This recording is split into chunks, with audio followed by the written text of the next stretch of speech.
Bismillahirrahmanirrahim. Assalamualaikum warahmatullahi wabarakatuh. Bertemu kembali dengan saya Muhammad Nurdiansah. Bagaimana kabar teman-teman hari ini? Semoga Allah selalu memberikan kesehatan kepada kita dan kebaikan kepada kita semua ya teman-teman. Amin ya Allah ya Rabbal Alamin. Baik teman-teman, pada kesempatan kali ini saya akan men-sharing atau akan berbagi tips kepada teman-teman bagaimana sih cara supaya kita ini mempunyai suara yang merdu, suara yang bagus ketika kita membaca dan melantunkan Al-Quran. Nah, ngaji yang merdu itu seperti apa sih? Ngaji yang merdu itu adalah ngaji yang membuat pendengar merasa nyaman di saat kita melantunkan atau di saat kita membaca Al-Quran, dan sebaliknya kita pun merasakan hal yang sama.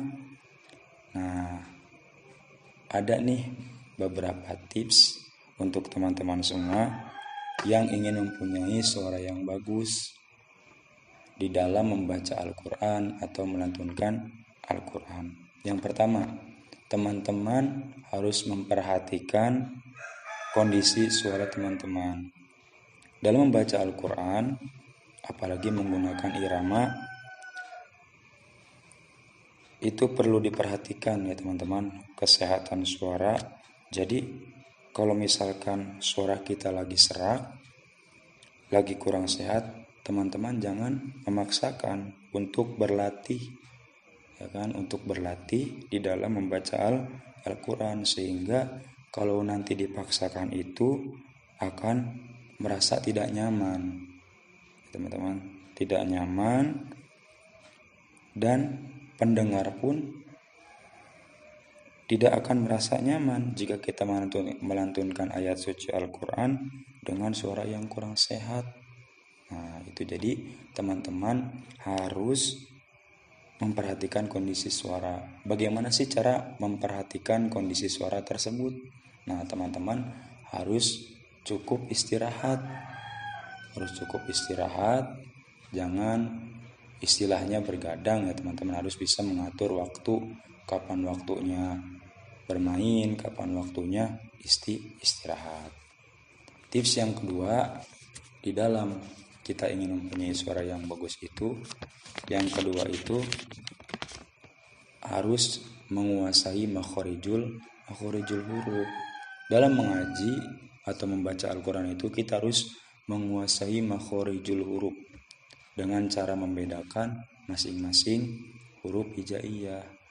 Bagaimana cara pengucapan alif, bagaimana cara pengucapan huruf ba, ya kan teman-teman, ataupun huruf hijaiyah yang lainnya. Dan pengucapannya juga harus jelas.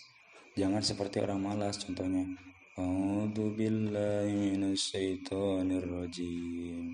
Nah, itu salah teman-teman. Jadi harus jelas keluarnya itu. Masing-masing huruf, satu persatunya huruf itu harus jelas. Contohnya A'udzubillahi minasyaitonirrajim. Jadi harus lepas, jangan ditahan. Bagaimana cara mengetahui makhrajul hurufnya? Nah, teman-teman harus giat, harus rajin belajar terlebih dahulu. Nah, itu teman-teman. Jadi tips yang kedua itu kuasai dulu makhorijul huruf. Dan tips yang ketiga, dalam pengaturan napas. Nah, ini ya teman-teman yang harus diperhatikan. Atau jika kita ingin mempunyai suara yang bagus, kita ini harus memperhatikan pengaturan napas. Jangan sampai napas tidak sampai, padahal wakaf berhentinya itu masih jauh. Dalam mengaji, teman-teman juga harus pandai memenggal dan memanage ya teman-teman ayat tersebut sesuai dengan artinya, dan teman-teman juga harus belajar terlebih dahulu. Yang keempat, kuasai irama. Nah, ini teman-teman harus menguasai irama. Bagaimana cara menguasainya? kuasai salah satu irama. Misalnya teman-teman ingin menguasai irama bayati. Nah, kuasai dulu irama bayati sampai bisa, sampai lancar. Jangan dicampur-campur. Kalau untuk pemula, saya saranin jangan dicampur ya teman-teman. Misalkan kita perdalami dulu, belajar dulu irama bayati sampai lancar dan bisa. Nah, untuk yang sudah mahir, untuk yang sudah ahli, silakan mempelajari dengan selanjutnya. Karena dengan irama, ketika kita membaca Al-Quran itu akan terasa indah ya teman-teman, dan si pendengar pun akan merasakan nyaman. Oke teman-teman, itu tips bagaimana cara mendapatkan atau mempunyai suara yang bagus ketika membaca Al-Quran, ketika melantunkan Al-Quran menurut saya. Cukup ya teman-teman, semoga bermanfaat. Mohon dukungannya, jangan lupa like, share, dan subscribe. Terima kasih. Assalamualaikum warahmatullahi wabarakatuh.